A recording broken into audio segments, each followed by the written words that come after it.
Okay guys, in this video right here, we're just going to be doing a quick comparison between the Sony ZV-E10 and the Canon EOS R7. Let's get into it. Okay guys, so here we are. We have the Sony ZV-E10 on the left hand side here and the Canon EOS R7 on the right hand side.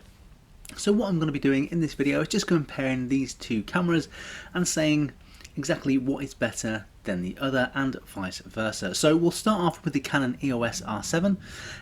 Now, to start off with, the Canon EOS R7 does have more focus points than the Sony ZV-E10. Sony ZV-E10. In fact, it has 226 more focus points, coming in at 651 versus the Sony's 425. So there isn't that much in it, but it's the R7 that comes out on top there.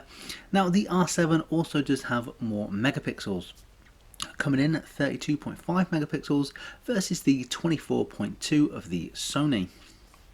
Now, when it comes to video recording quality, the R7 takes the win there as well, having 2 times better video recording quality at 2160 by 60 frames per second versus the Sony's 2160 by 30 frames per second.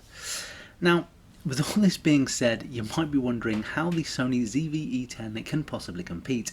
Well, there are a few things that I think can put it out on top and maybe sway your decision a little bit.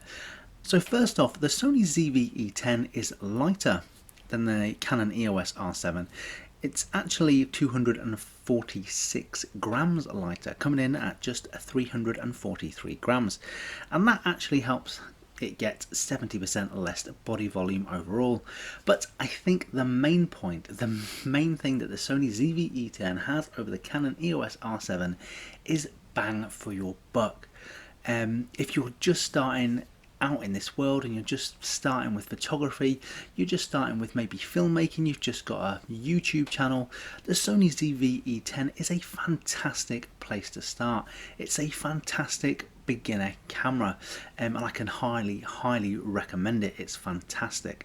But again, it is important to note that the Canon EOS R7 does have them more pixels, it does have better video recording quality, and it has more focus points. But whichever way you decide to go here between these two, you're going to be getting a fantastic camera, and it's just going to come down to your personal preference.